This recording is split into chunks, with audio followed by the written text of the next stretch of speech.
year. And our speaker for today is person of Scholar Peace Oladipo, and she'll be sharing a lot with us today on what we need to know about the Chinese government scholarship. I'll read a bit about her bio now and we get started. So, yeah.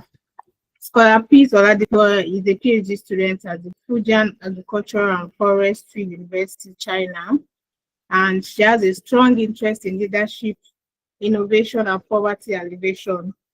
Our research focuses on how sustainable management practice can promote economic empowerment and social equity.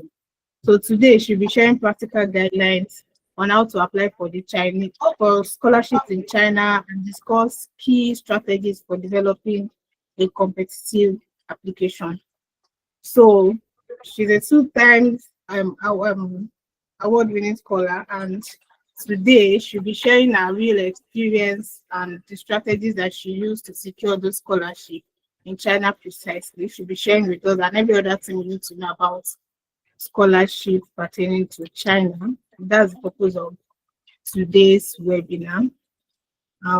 Scholar Peace, thank you so much for doing this with us. And we are really glad to have you here. And we hope to learn and get a lot of insight from today's webinar. Okay, you have the floor now. Let's start. Okay, thank you so much for that wonderful introduction. And I'm delighted to be part of this session. And I'm looking forward to have an engaging session with you all. So in case anybody do not know me, my name is Peace. I'm from Nigeria. I did my bachelor degree at University of Ilorin, Nigeria. After that, I proceeded for my master's degree at Zhejiang University in China. And I'm currently at Fujian Agricultural and Forestry University in my first year PhD. So I would like to share my screen. Let's just get started because I don't want to take much of our time.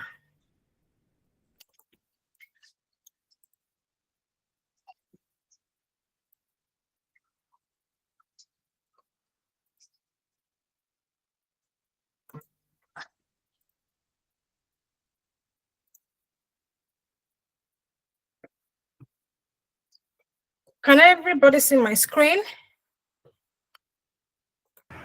Yes. I can see okay, it. And is my voice audible? Yes, it is.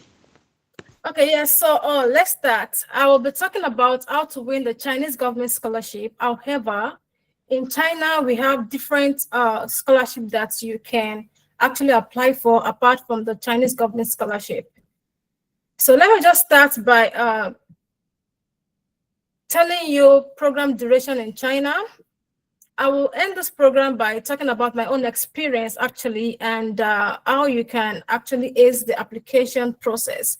So if you're applying for the bachelor degree program, it is a 4 years program, while master's degree is between 2 to 3 years. Some schools it is 2 years, some it is like 2.5 years, while some schools 3 years program, depending on the school and the program you're applying for. For the PhD program, it is 3 years in some schools, but most of the schools, it is 4 years program. So let's proceed to scholarships in China. We have different scholarships, like I mentioned earlier. So I'll just, if I'm too fast, so you can just let me know. We have the Chinese government scholarship. We have the ANSO scholarship, which is the Alliance of International Science Organization. We have the Confucius Institute scholarship.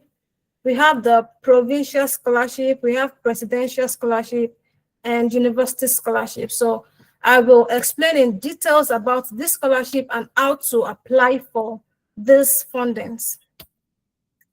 So for the Chinese government scholarship, we actually have 3 tracks.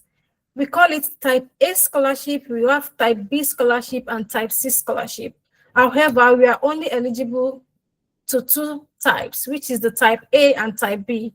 And that is what I will be explaining in today's webinar. For the type A scholarship is the embassy track scholarship. Under type A, we also have different types, which is we have MOVCOM, We have the one through the Chinese embassy. We have the one through Federal Scholarship Board, right? And we have something that is called Youth Excellence Scheme Scholarship. It is still under type A. So if you are applying for this type A scholarship, it has different ones. But I think the FSB, they've stopped it recently, but I don't know how far, if the information is 100% correct, but I heard that they've stopped it. So, but then I would advise you apply for the Chinese embassy track, which you have a more chance of getting the scholarship. So if you're applying for the MOVCOM, I think MOVCOM scholarship is actually for government workers. So maybe you are working with any government, maybe any ministry, and they give your department the scholarship slots. You'll be given the agency code to apply. Then once you apply, you have to prepare the documents, which I'll be listing for you at the later part of this webinar. So after that, you need to apply, then you will be considered, you will be given a nomination email, then they will tell you how to go about it. But for the embassy, another embassy track, which is the Chinese government embassy, what you need to do is, the first thing you need to do is to go to the CSC portal. This is the link. Oh, sorry. So this is the link. Once you apply here, you have to use the agency code, which is 5661 to apply.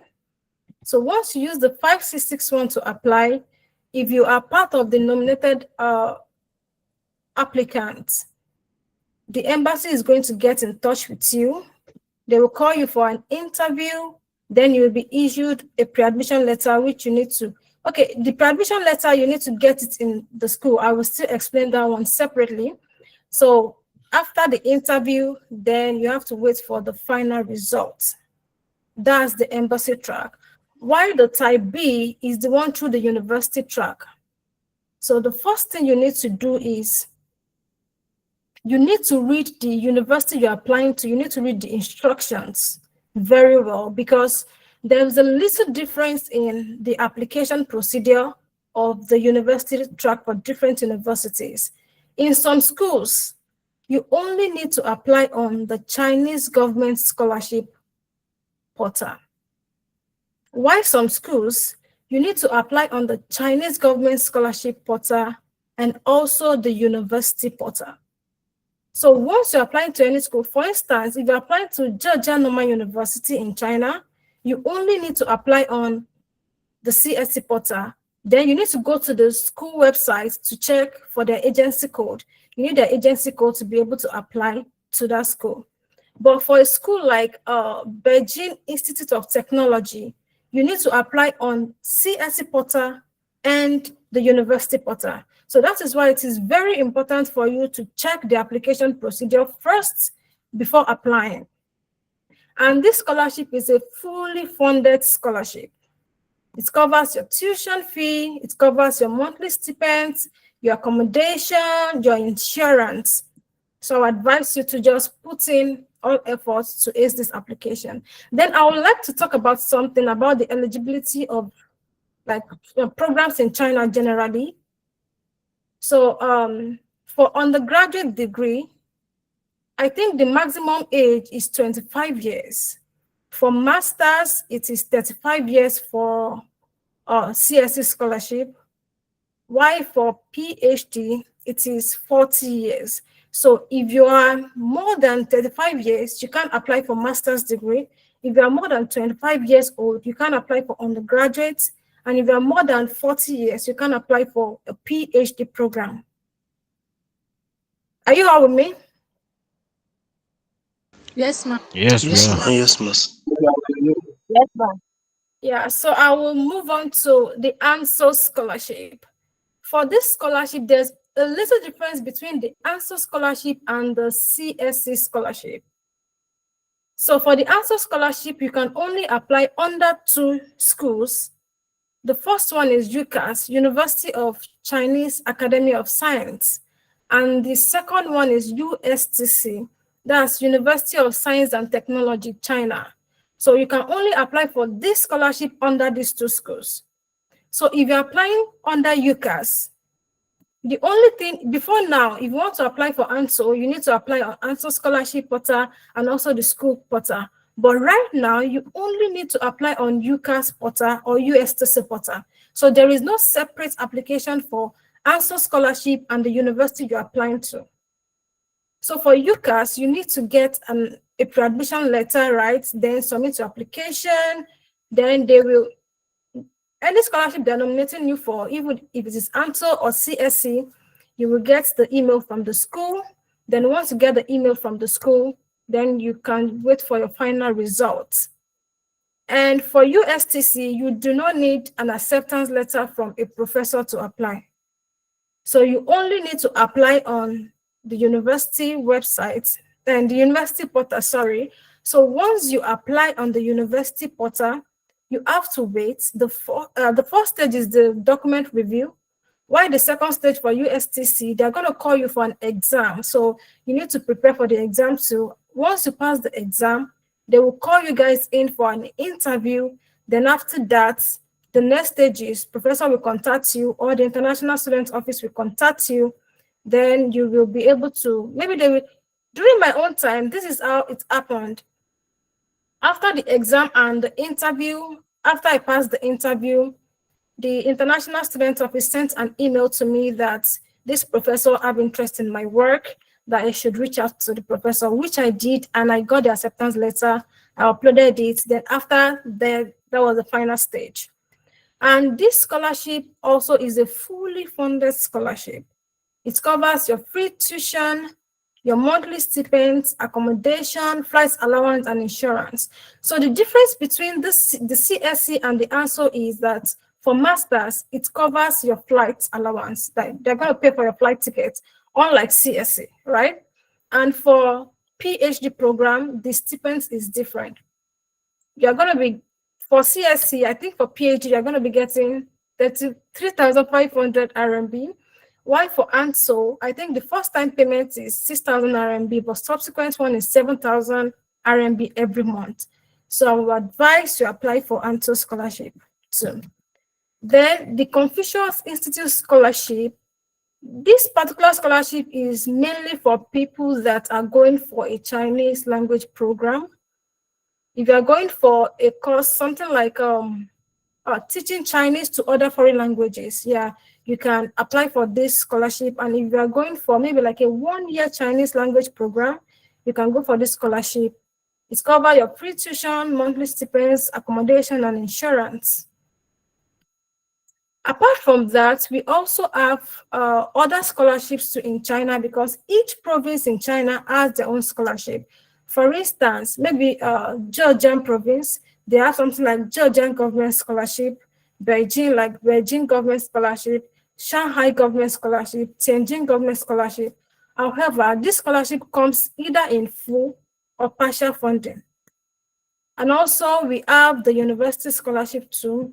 Universities too have their scholarship, and some are full, some are partial. So before I forget, for CSC scholarship, right, under university track, you can only apply to a school.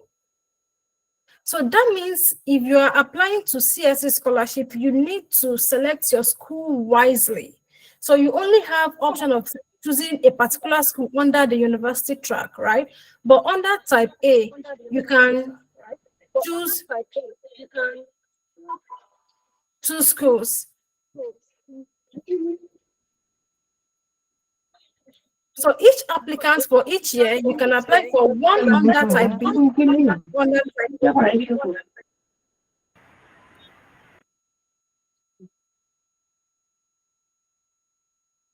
Then I would like to move on to the required documents for applications. Is my voice audible enough? Can everybody hear me?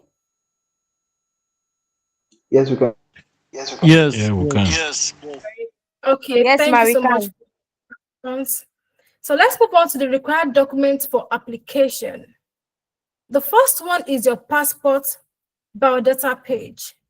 If you're in China, you need your passport biodata page and your visa page. But if you're just coming to China, you only need your passport biodata page for your application. Then you need a passport photograph. Then you need, if you're applying for a master degree program, your bachelor degree certificate needs to be notarized, and your transcript needs to be notarized. And you can notarize this under from a notary public in Nigeria.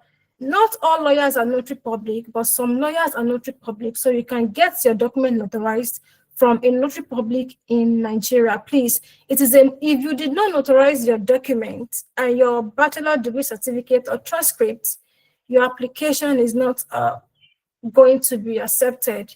They're going to revoke your application. It is a must for you to notarize your document.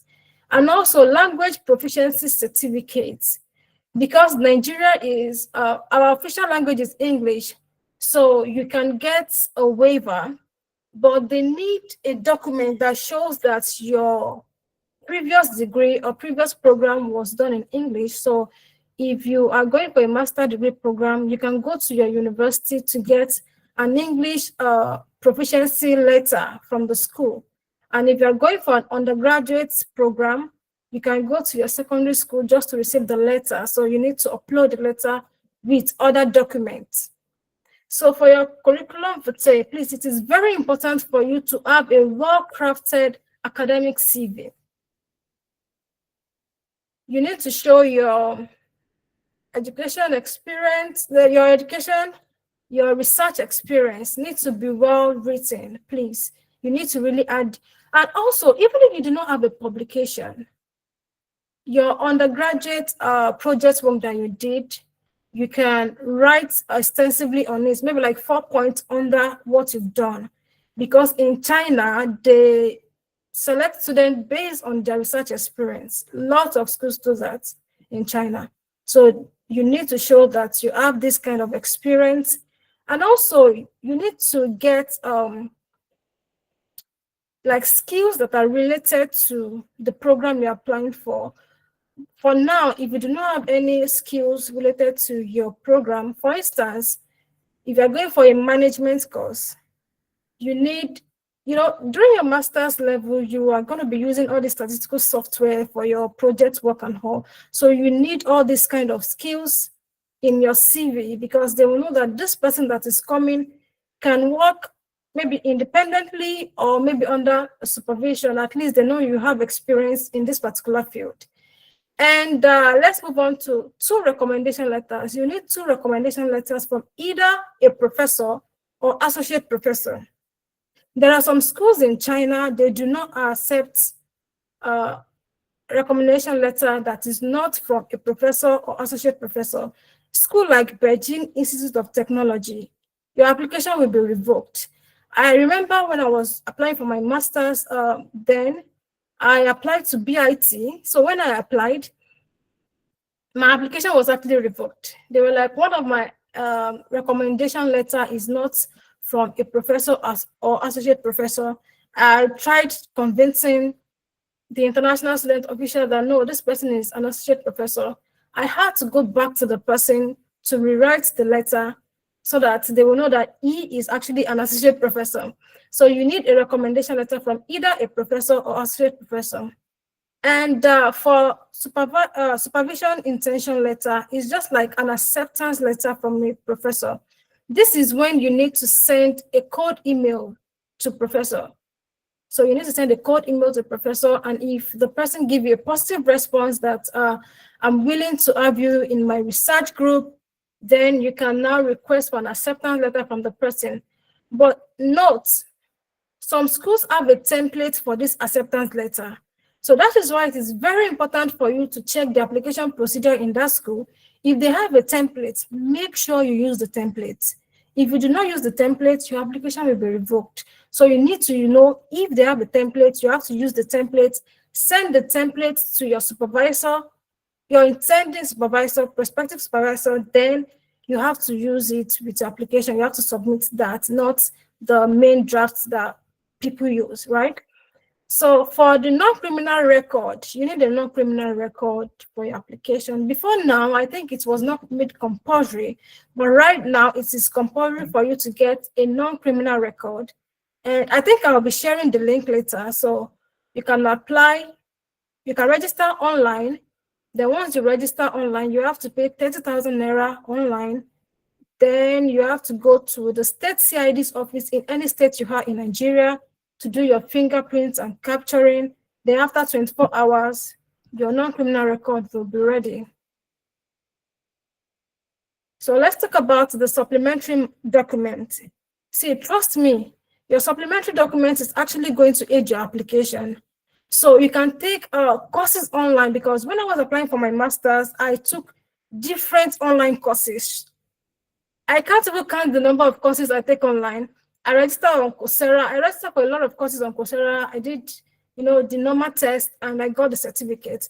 So I took a lot of courses on Coursera. The awards I got, I combined everything into a document.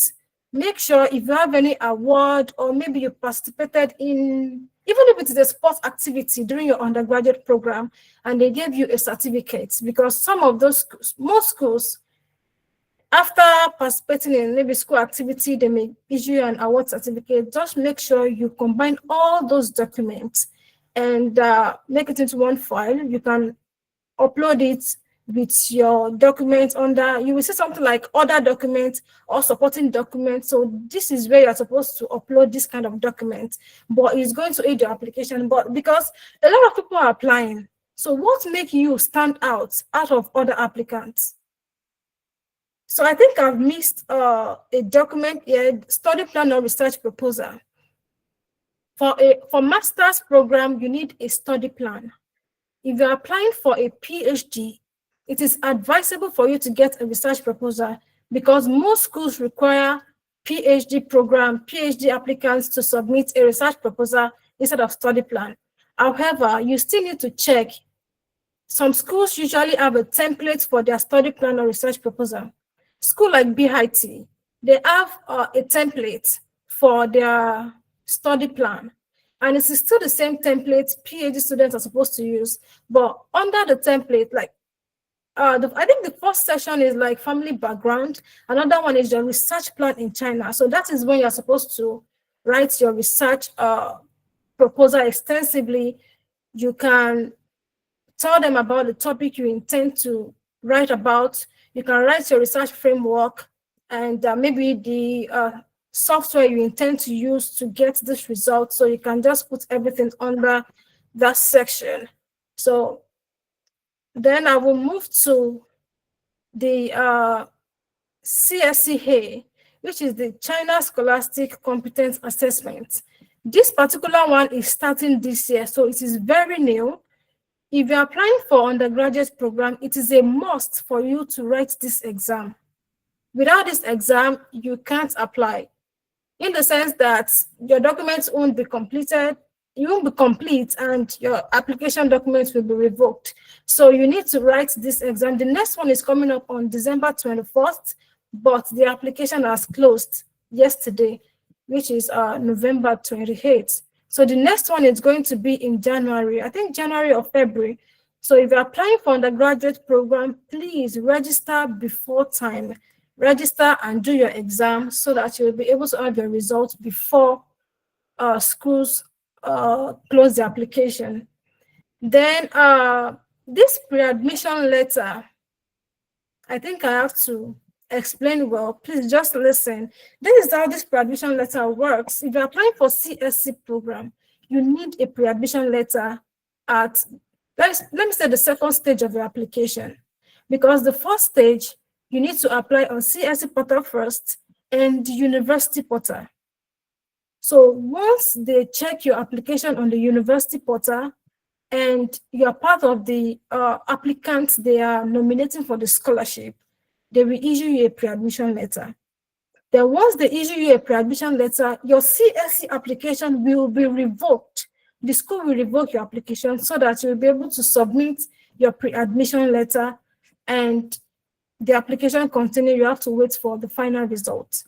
But in a school that you only need to apply on CSC portal, if you only need to apply on CSC portal, what you need to do is send an email to the school, attach all these documents to the email, tell them you need a pre-admission letter for CSC scholarship. They're going to review your documents, And once they review it, they will issue you the pre-admission letter, then you'll be able to apply. For a school like Georgia Normal University, that you only need to apply on the CSC portal, this is how you are supposed to go about it. School like Shandong Normal University, you only need to apply on CSC portal. So you need to send an email to the school to request for the pre-admission letter. So once they review your application, you can now go ahead and upload the pre-admission letter alongside with other documents on CSC portal. Then I advise each and every one of you, if you can publish, please do, because you need something that is going to make you stand out of thousands of applicants that is applying for this scholarship. And as we all know that China, they really love research. So even if you can't write a review paper due to the limited time, you can publish your undergraduate project work. If you're applying for master's, if you're applying for a PhD, you have your master's thesis, so you can also publish it before you submit your application. But since the time is close, what you can do is, if you've submitted, you can, under publication, you can upload your manuscripts. So it is better for you to either upload your manuscript, and if you have a publication, well done, you can upload your publication under other documents. Then some schools charge application fee. So if your school is charging application fee, you need to pay, and it ranges between 400 RMB to 800 RMB, depending on what the school is requesting for. But like I said earlier, it is very important for you to check school procedure, because some schools, for CSC scholarship, you do not need to pay application fee. But if you're applying for the maybe government scholarship or university scholarship, you need to pay application fee. Like their provincial scholarship, you need to pay application fee. So for instance, if you're not applying for CSC and you mistakenly pay the application fee, it is not refundable. They can only consider you for the other scholarship. So you need to check the application procedure. If you need to pay the application fee, you will pay. And schools in China do not waive application fee like the US. You know, for US, you can just pay the graduate coordinator. You might be lucky to get a waiver, but China, you need to pay. So tips for understanding scholarship for you to ace the application process. Let me use my own experience as an example, because when I applied for my master's program in 2022, when I applied in 2022, the first thing I did was to send cold emails to professor. You know, if you really want something, you have to go all out to get it. So that is why if you're applying for this scholarship, I want you to put your mind into it, go all out for it. I sent emails to different schools, different professors, and I got up to like 12 acceptance letters. Honestly, I got 12 acceptance letters. So from that school, what I did was, you know, then for CSC, you still have opportunity of like applying to like 3 schools under type B, but right now it is just 1 school. So your first shot, you really need to know that you have high chance of getting into this school. So from the 12 schools, what I did was I sent emails to the International Student Office.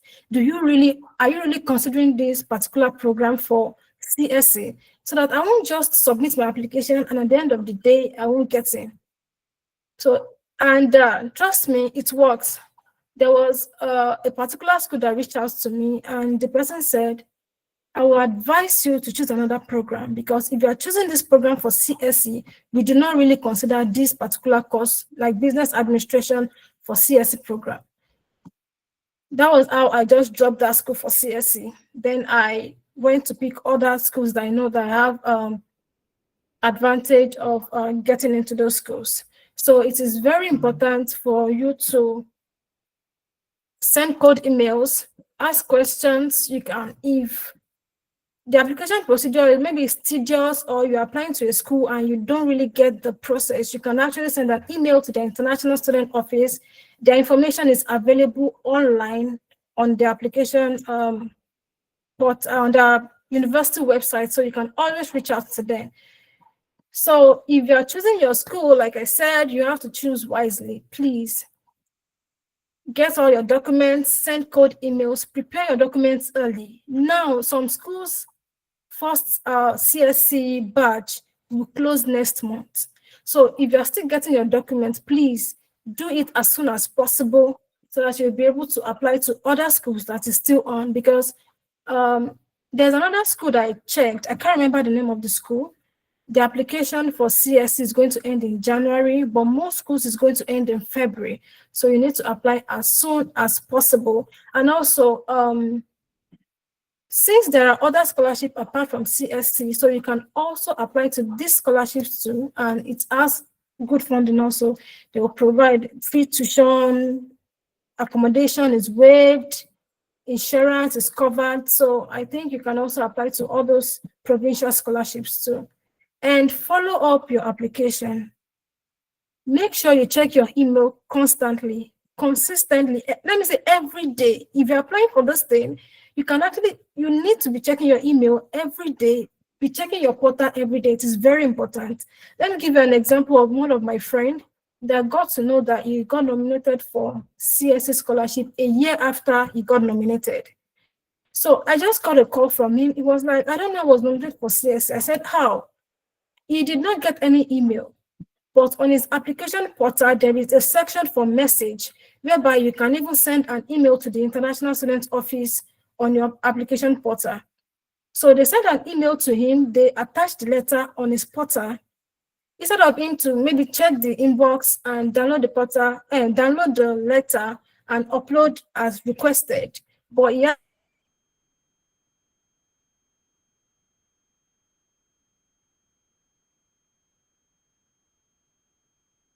actually did not check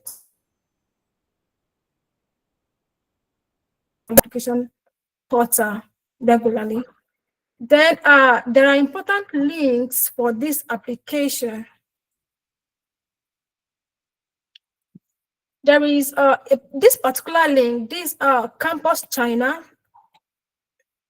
This Campus China link, it is let's say China official application link. Let me call it that name, but it's actually the official website whereby you can check different scholarships in China, university and programs, university and region. For instance, people like a place like Zhejiang, Beijing, Shanghai, Guangzhou, all those kind of cities. So you can go to this particular website, then search for schools in Guangdong province, search for schools in maybe Shanghai, search for schools in Beijing. You can search that way, or maybe you are looking for schools that offer business administration. You can use the search button to search for all schools in China that offers this course. So this, our advise you to check this link so that you'll be able to get necessary information for your application. And it's also contains links to all schools in China, so you can get the necessary information here. And this one is for the Chinese government's scholarship portal link. So I think I'll just send the link via the chat box later. And this particular one is for the China Scholastic Competence Assessment. Is a link that undergraduates. Hello. So for this one, it is, you need to go, if you're applying for an undergraduate program, you need to go to this website, register for your exam, then prepare for the exam. Then this particular link, website, I usually advise people or maybe recommend it for people because I don't know the person that owns the website actually, but it's CSC official guide. This link, you will get different scholarships in China, the university link, the course they offer, everything. The necessary information is actually there. So the person that owns this website usually posts regular updates about schools in China. So this one you can see like Donghua University for Shanghai Government Scholarship. So for this link, I will send it in the chat box so you can just check. I think that is the end of this, my presentation. Thank you so much for listening. If you have any question, You can go ahead and ask. Thank you so. That was really, really quick and insightful. There was a lot of fact information in there.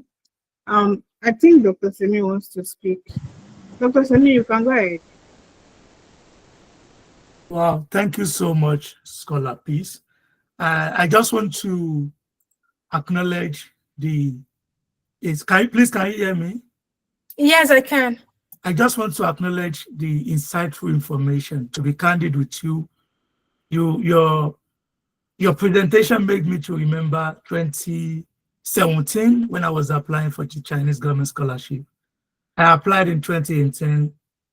I was selected but not offered the scholarship that was in Shanghai Jiangtong University in Shanghai.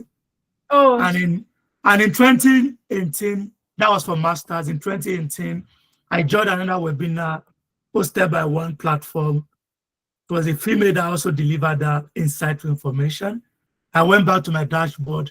I got two acceptance letter, one from Chinese Academy of Sciences, that was Institute of Animal Science, and the one I got from South China Agricultural University, and I joined in 2019. And when you said you got 12 acceptance letter, I said nothing, and that was huge, hard work, perseverance, and eager to succeed. And I just want to encourage everyone who has joined us today. It's not easy, but it's worth investing your time in. China is one of the great countries you could find yourself. And trust me, if you are interested in any part of the world, once they hear you are coming from China, you have the ball at your what? Inside your goalpost. Because everyone wants to relate with them in terms of research, just like you mentioned. You are coming from language differences and you succeeded, cultural differences, people wants to take you because the world is not moving along grade alone, your certificate, they are moving towards your personal skills, how you can cope with, like I applied for, presently I work with the government of Canada. When I applied, they asked me about how could you manage cultural differences. I wrote 2 pages on how I succeeded, COVID, HSK, all those stuff. Sincerely speaking, after 2 days, I got the offer because people wants to know who you are, not only what you have. Thank you so much once again for the insightful information. Thank you. You're welcome, sir. Yeah, thank you so much, Scholar Peace. I've been jotting here, and honestly, you've shared a lot with us, and I can see the audience are also happy with everything, and they are getting insight. They got insight from it. I think so for the link, I would suggest that you share it with us, then we'll send it via email when we are sending the recording, so you can have access to it. Is that okay? Okay, it's better that way. Yeah, it is better that way, actually. All right, thank you. We have Jeremiah. I don't want to murder his name, so you can speak now if you have a question, Jeremiah. Okay, thank you so much for this wonderful session. I have a question. Is it possible to use an IELTS exam score that is expired before getting the English proficiency letter from my school? Is it possible to start with an IELTS that is expired, or it has to be up to date? Thank you. Okay, I would advise you not to use the expired one because, IELTS, I think the exam is just for 2 years. After 2 years, it's no longer valid. But if you can get the English proficiency from your school as soon as possible, that one is much better. Okay, thank you so much. All right. So we have Ahmed also. Ahmed, you can unmute and ask your question. All right. Thank you for your insightful presentation. Please, I have a question on the issue of the proficiency certificates. Is every university in China accept that certificate, or there are some specific universities that accept that? The English proficiency. Yes, from university. Oh, actually, all schools accept it. All It is right. part of the required document. I know. What I'm asking is that is it specific to some university, or all university accept that certificate from university? No, it's all university. It is all university. For instance, if you're applying for CSC, for CSC scholarship, you need to apply on the CSC portal also. So it is just the normal document you're going to apply in another school. Yeah, you're going to use in another school for that particular website. So you need it for any school you're applying to, even if it is Shanghai government scholarship or the normal university scholarship, you need the English proficiency certificate. And you can even get this certificate. Okay, I think because I noticed that a lot of people are actually having issue getting these documents. I would advise if you can go to your faculty in your school, or maybe your department, or maybe your level advisor. You can talk to your level advisor. You need these documents, and you can just draft a letter. And if your level advisor can help you to put maybe the faculty or department stamp on it, is going to be accepted. But make sure it carries the university letterhead paper. All right. Thank you so much. Yeah, if it is taking too much time, yeah, you can just go to your department to get the letter, because some people actually use it and they got accepted because it is still officially acceptable, because the letter the stamp is there, the necessary signature is on it. So I do not think you should have issue if you can get that one. All right, thank you very much. There's a question here in the chat box, so I would give audience so that somebody is asking about the Yenching scholarship. How does it work? If you can quickly give us a brief summary on that, how the Yenching scholarship works. Take another Is it question. the Yenchi Academic Scholarship? Yeah, I think that's what the person is referring Oh, to. in Peking University, right?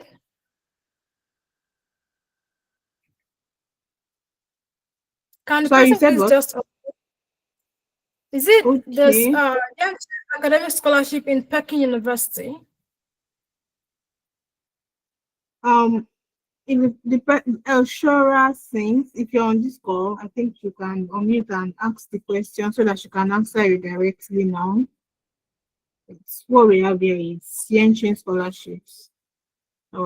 Yeah, I know it is under Peking University, but I did not check if there is a difference recently, because there's something about China scholarship. You need to be updated with the scholarship. Like I said earlier, before now, the CSC scholarship was like 3 schools under Type B, but right now it is just 1 school. But the last time I checked that scholarship, it is under Peking University, and the application is just to apply under Peking University portal. Then submit your documents. I honestly did not check if there is actually any difference currently. But the scholarship, you just need to apply on a Peking application portal, then upload all necessary documents, then wait. If you are part of the applicant they're selecting, you have to go for the interview and wait for the final results after that. But I'm not sure if there is any exam. I don't think so. The last time I checked, because I tried applying years before actually, and there was no exam during that time, but I don't know if there's any changes currently.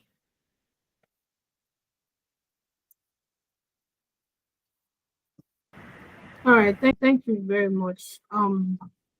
No, Kasim, you can unmute and ask your question now. Then I read out the next one in the chat box. Okay, good evening, everybody.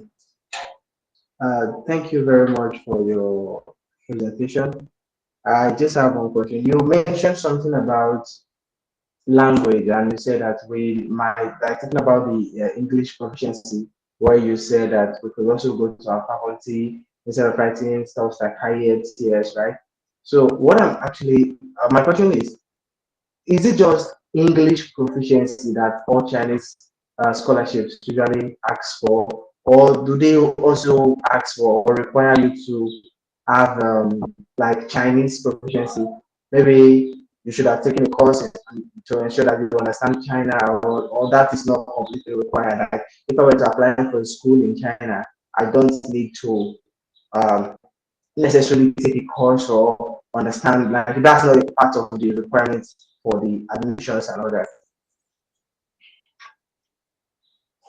Okay, if you're applying an English teaching program, if it is English teaching, you do not need a Chinese proficiency. And if you apply, since you're from Nigeria and English is our official language, so it is waived.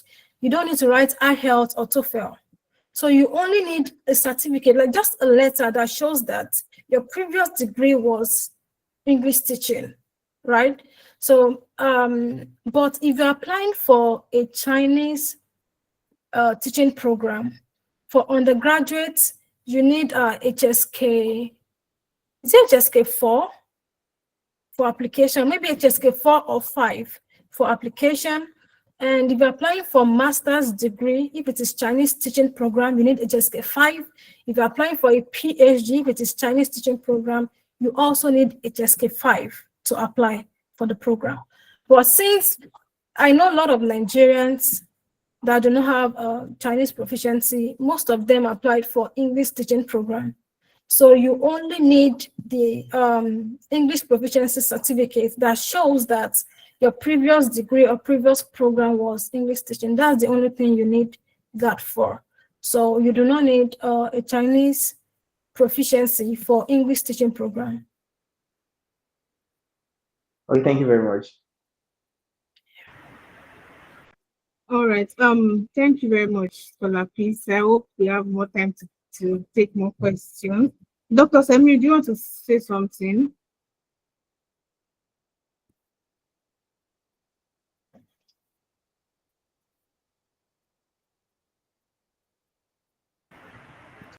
Dr. Samuel, are you there?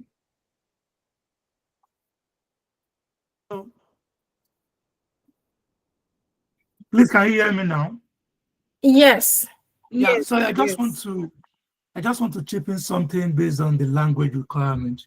You know, lately, just like you said, is the language requirement depends on the school you're applying for.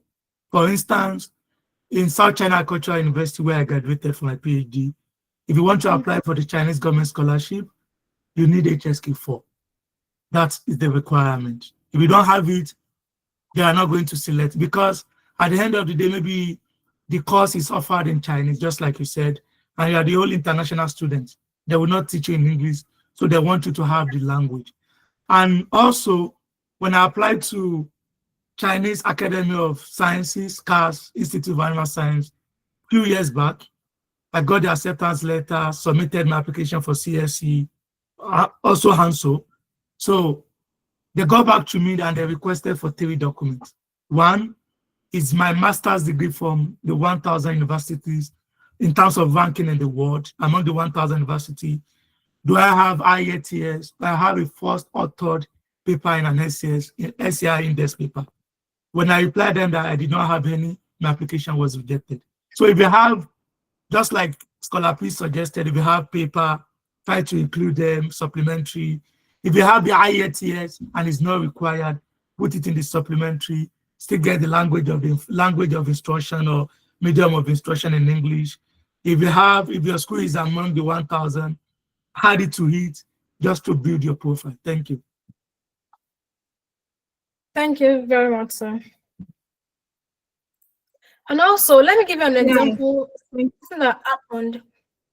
Like Southeast University, my friend applied for an English teaching program, like PhD in business administration, English teaching.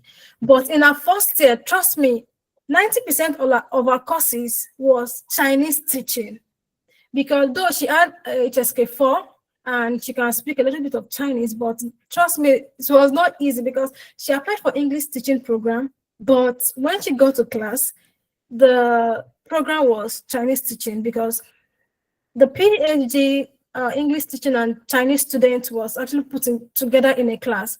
So I think she was selected because she had the Chinese proficiency certificate. Yeah, thank you.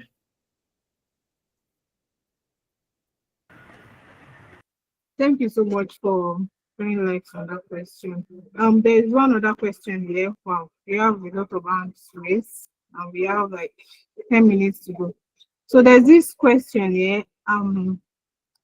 Please, does securing a supervisor guarantees your selection for the CSC scholarship? I secured one in HITSZ. Okay, HITSZ. Yes. Securing Oh, a I think supervisor. okay. That should be RB Institute of Technology, Shenzhen, right? Okay, so okay, no problem. When you said HICS and like Harbin, securing a supervisor doesn't guarantee the scholarship. See, let me tell you, even getting a nomination letter doesn't guarantee you getting the CSC, right? But the thing is, securing a supervisor just give you another advantage, because at the end of the day, you still need a professor to accept you. For instance, if you are going for all the STEM program that you have to work in the lab, during your interview, sometimes they even ask you, have you gotten a supervisor that is willing to accept you? So it just gives you another advantage. It is not a guarantee that you will end up getting the program and getting into the program. Yeah.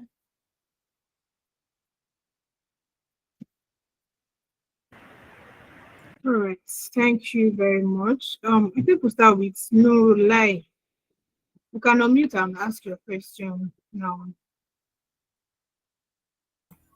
Zainab, Yeah, yes, could you tell them just to go straight to the question, because it's already 12 p.m. or 12 a.m. Speaker's time Sunday, and she needs to sleep. Don't worry, I'm fine. Okay. All right. So I just need Thank to you. ask about. Okay, I just want to ask about, like, aside the language, aside having to have the HSK 4 and whatever, like, how is life generally? How would life be for for a West African like myself, who my major language of communication is English? Like, would it be a huge cultural shock for me studying in China? Like, would I be still able to, or I have to, as part of what I should be doing right now is I have to just ensure that I learn, or I start learning Chinese language. Thank you. Okay. Learning the language is going to make things a lot easier for you. For instance, when you get to China, you need to navigate some applications, or maybe you are just landing to the airport, you need to navigate how to get to your school. So if you learn basic Chinese right now, it will make things very easy for you. And if you're working in a lab, just imagine you're working with Chinese students in the same lab. And those students are learning English, but most of them, maybe their English is not very good or very sound. So how do you intend to communicate in the lab? And you still need to learn from those people, because you need to learn from people that are actually in the lab. You need to learn some experiments and how to go about some things. So if you can learn the language, learn the language. And right now, Chinese language is one of the most sought after language in the world. You know, before now, I think it was like French that everybody was learning French, but right now, if you can learn Chinese language, please do. Even if you're not coming to China, just learn the language, because you may still need to communicate maybe with Chinese. In Nigeria, we have a lot of Chinese people in Nigeria. Even in Kwara State, where I came from, before I come to China, I met a lot of Chinese people even in Kwara State. So if you can learn the language, learn basic Chinese. You can go on YouTube, you can just type HSK1 vocabulary. You will see HSK1 vocabulary on YouTube. You can type basic Chinese sentence or words in Chinese on YouTube. You will see different videos on it. So if you can learn it, please do.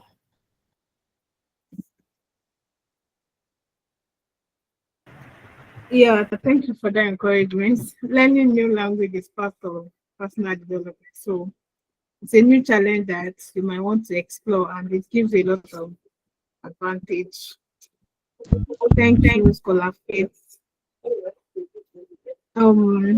So please, we want the questions to be as quick and as possible so that our scholar can go and have a good night's rest.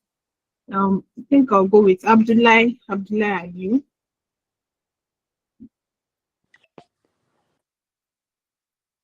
Are you Yes, there, thank Abdullah? yes, thank you very much.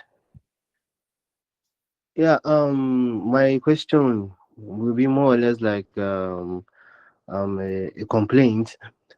Is there any possibility for one of these scholars to maybe review some of our application material, such as the study plan, recommendation letter, motivation letter, and stuff like that? Is there possibility or is there room for that for one of the awardees or you guys that organize this program to just maybe review some of this material? That's my question. Thank you. Okay, I think Zainab will address that. But let me just chip in this. It is very important for another person to review either your research proposal or study plan. When I was applying, maybe like 3, 4, 5 people actually review my study plan. Even when I applied for my PhD too, I still got people to review my study plan, my research proposal. So it is very important for you to get people, because sometimes you may think what you write is very outstanding, and if another person is reading it, the person will tell you, oh, you've not added this, you need to add your research interest, maybe you need to add your research framework here, this one can't be linked with this. For instance, now, if you're writing a research proposal, and you are writing a framework and trying to link maybe your dependent and independent variable, and maybe the variables you are putting together is not related to each other, you can get it from another person and get the review from another person. So it is very important for you to get someone, or maybe at least 2 to 3 people, to review either your study plan or your research proposal. All right. Thank you very much for answering that. We offer the document review service, and we are at your service to do that for you. If you have any questions, or if you have your documents prepared already and you need someone to review it, we can do that for you at our conference. So you can send us a message on our social media platform. We'll respond to you immediately. We're active on Instagram, LinkedIn, Facebook, and Twitter. So the link to our social media platform is in the chat box, so you can message us and take it from there. Thank you very much. Can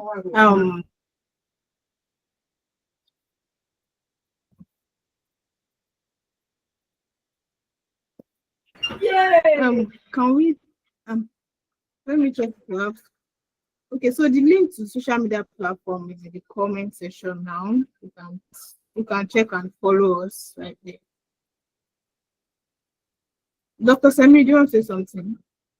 Yes, I just want to, at least as a way of helping those who participated in today's webinar, just like Scholar P suggested, most of the time, if your study plan is not properly arranged, trust me, they don't review it. Like maybe you need to start with your personality, why you are interested in China, why you are interested in the school. So if you want a free study plan, like just for free, I'm willing to provide that for free. Please, you can send us email on sourconcept@gmail.com. Just go straight to the point, like the study plan I'm ready to give you for free. But please don't plagiarize. We're in the era of Turnitin, AI, and if you plagiarize, they catch you, that is the end of the application.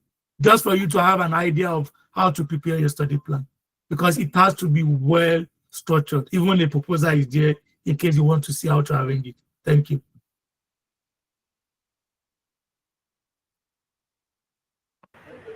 All right. I think that's a privilege for those that are on this call right now. If you need review on your study plan, you can send us an email. It will be dropped in the chat box soon. And send us an email and go direct to the points what you want us to do and get it done for you for free. Yeah, it's in the chat box now. You can get it there. I think we can take two more questions and round it up. We are really grateful for your time, Scholar Peace. This really means a lot to us. So, um, Quraish Kamal. Okay, thank you very much.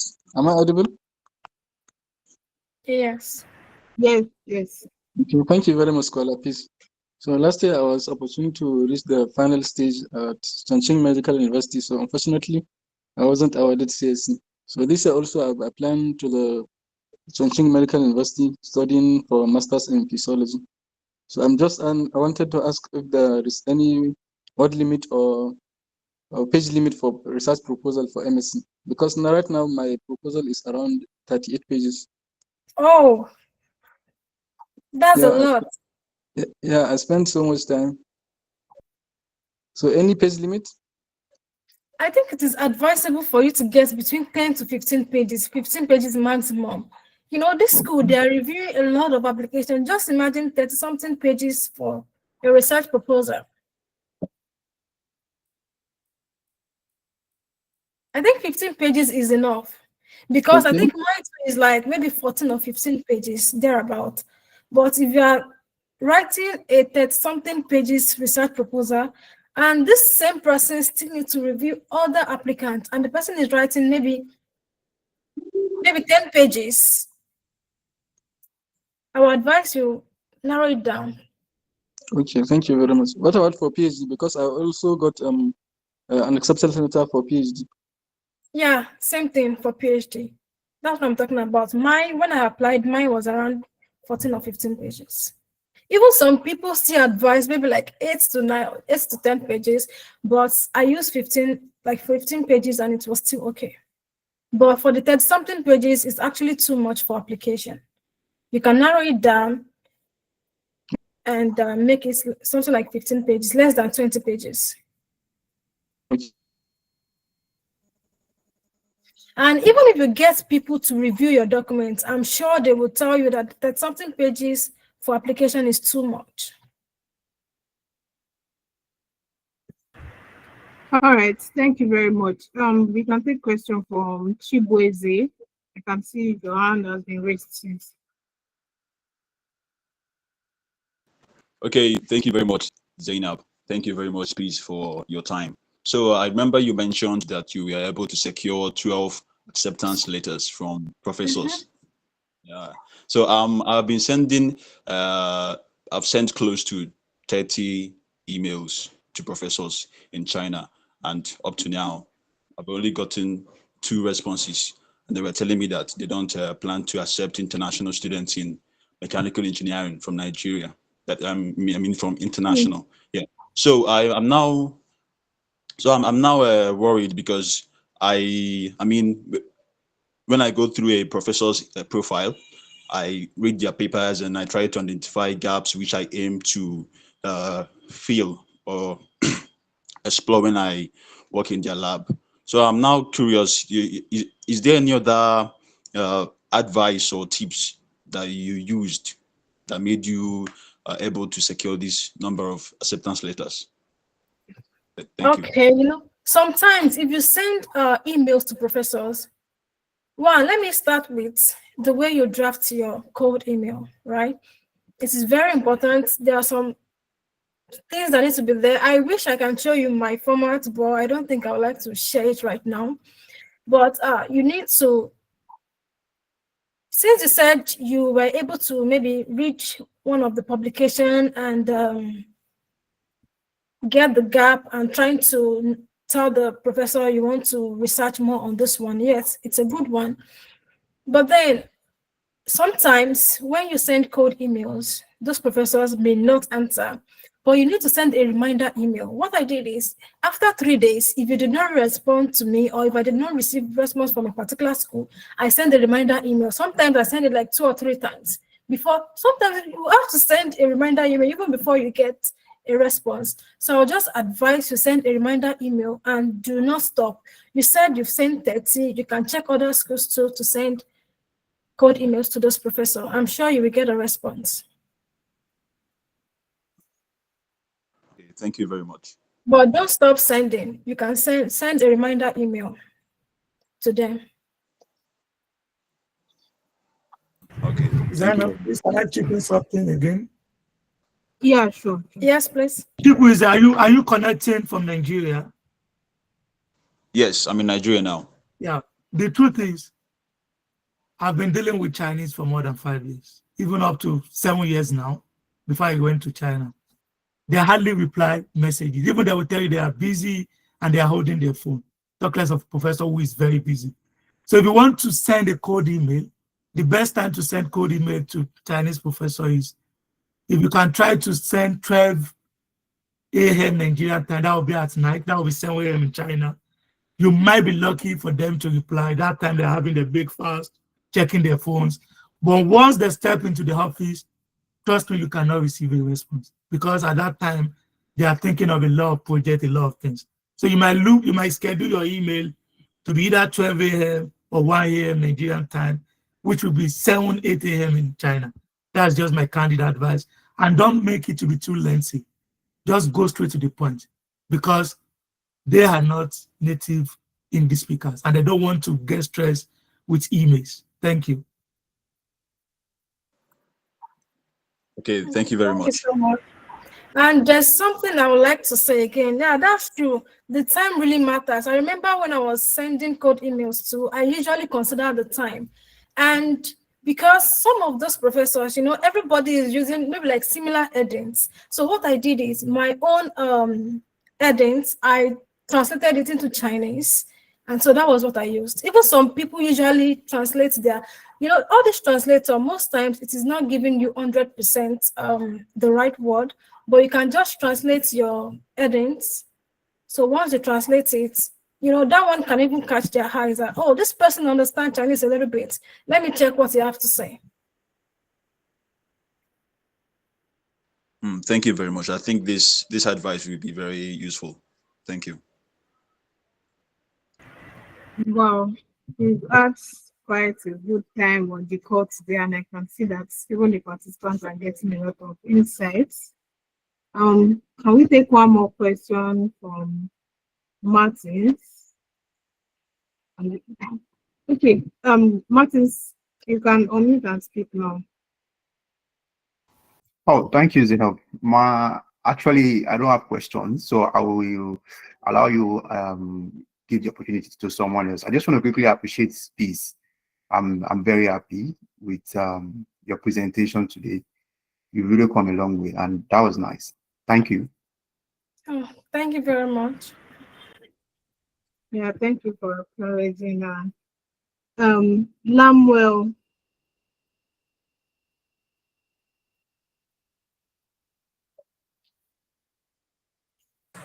Hello. Hello, we can hear you. Hello. Oh, okay. Thank you so much for this session. It has been very, very insightful, and I've been making notes right here. So, for want of time, I'll just get right down to my question. I was asking in the chat box if our speaker knows some schools that are recommended who have a high acceptance rate of Nigerians. Thank you. Oh, schools. Yes. There are schools that have high acceptance rate for Nigeria. I have a lot of Nigerians even in my school, Fujian Agriculture and Forestry University. There are Nigerians too in Virgin Institute of Technology. There are Nigerians everywhere. So there are Nigerians at Normal University. We have lots of Nigerians too at Normal University, but currently they've restricted the slots they are given to Nigerians due to some reason. And the Nigerians at Southeast Normal University in Shanghai, and even schools in Guangzhou, Guangdong province, Guangzhou, a lot of Nigerians are also there. So you can check those provinces that have major market hub in China. There are a lot of Nigerians there. So I can't say this particular school do not accept Nigerians because there are a lot of Nigerians everywhere in China.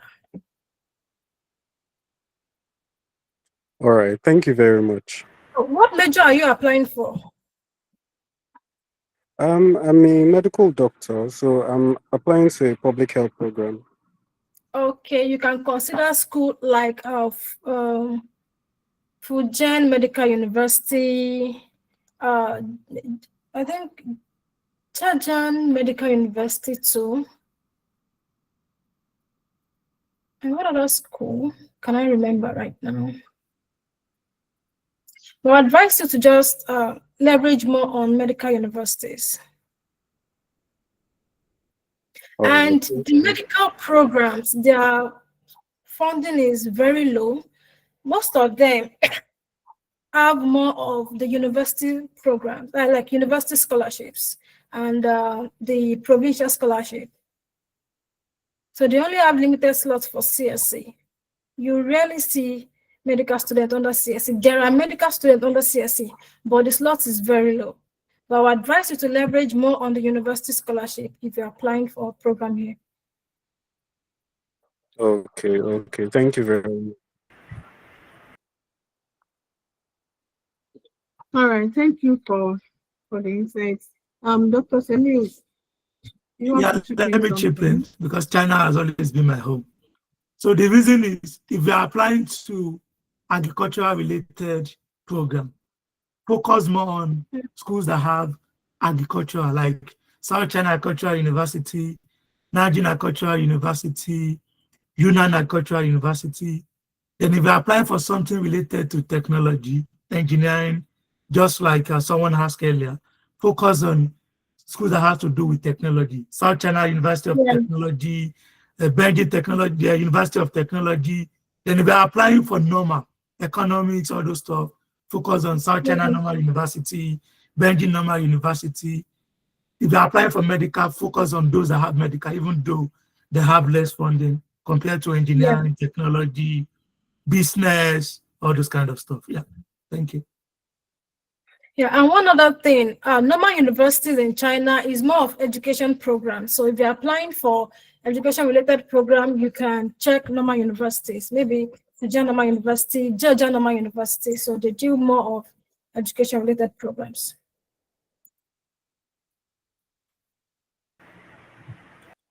All right, so we are coming to the end of this great webinar soon.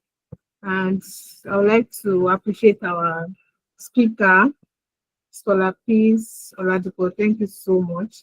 This has really been a great session, and I myself also enjoyed it. If you also enjoyed this session, you can react with an emoji and appreciate Scholar Peace and Self-Concept for putting this together for us. Yeah, thank you very much. Thank you for joining us today. You'll be getting a recording of this session in your email as much as you register for this meeting. Yeah, you'll be getting the recording so you can rewatch and gain some other insight and share with people that actually need this also. So we would also be having our final webinar for the year next week, and it's about the Commonwealth Shared Scholarship in the UK. So once you register for this, you'll also be getting an email for the registration link to this particular webinar that is happening next week. It's also going to be well packed, just like this one. We promise to give you a great experience, just like the one you had on this call today.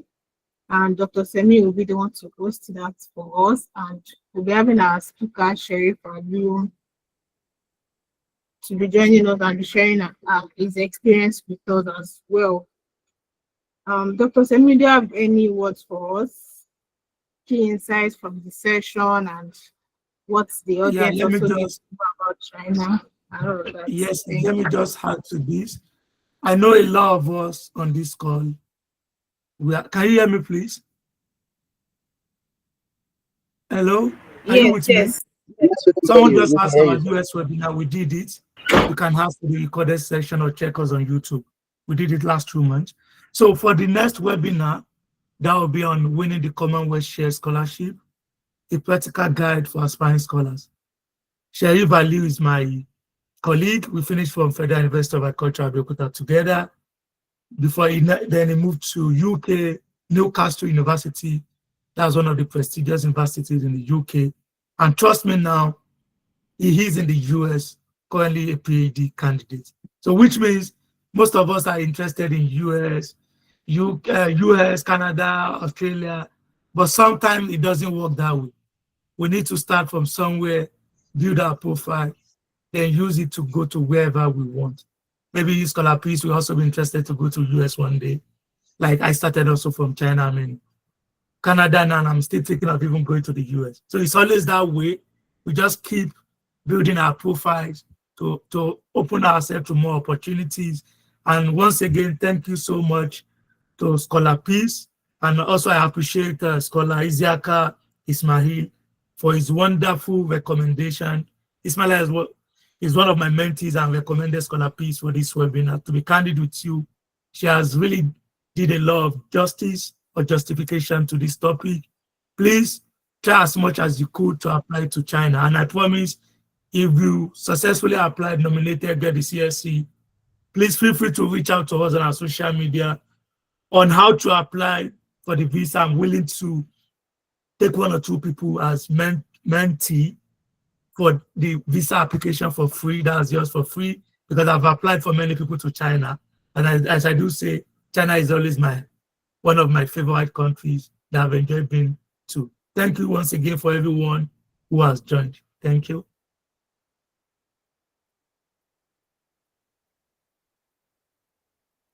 Zainab, you have the floor. All right, thank you very much. So we look forward to before we having you go, all. sorry, I have something before we go, once you allow me to do that. Yeah, you can. Right. Okay, thank you. Just a minute.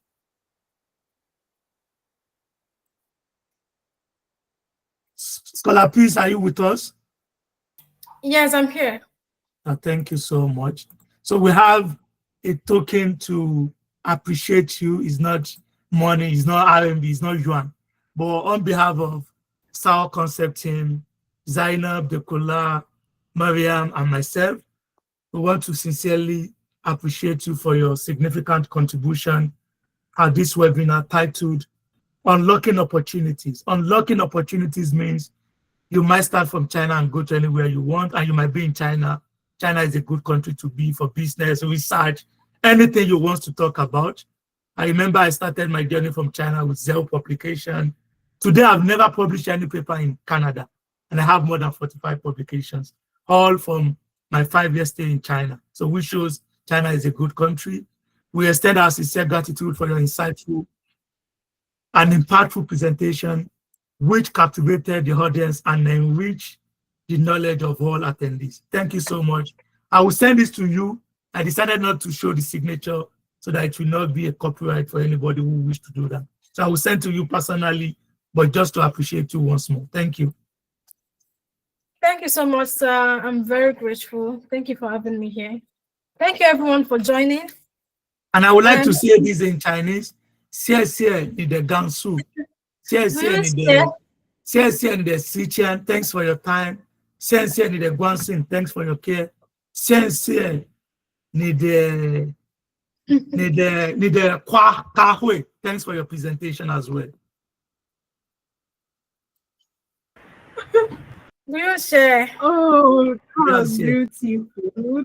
Thank you so much. Dr. Kani, I didn't know you can speak China, like the Chinese language like this. Was I Jongo Ogunian? I live in China for 5 years. Oh, that's wow. Zainab, I can speak now. You host the class for us. Chinese. No, I'm not good in that. Just to communicate. Just like she suggested for us, if you live in China, you don't want to be using translator just to say, I want to buy egg. Jidan, you want to buy nuna milk, you want to buy beef and rice, you want to be able to speak it, and you don't want to be stopping everybody to say, please, how can I get to my direction? You want to be able to use your own personal instincts to get to your direction. You understand? Yeah, thank you, everyone. Yeah. That's so good. Thank you so much. Thank you so much, everyone, for joining. Scholar Peace, we are really grateful to have you on the call with us. Thank you, thank you. You'll be getting the recording in your email, and you can watch as many times as you want on our YouTube channel. Thank you all for joining us today, and this is where we call it a day and we allow our scholars to go and sleep. Yeah. Thank you so much. Bye.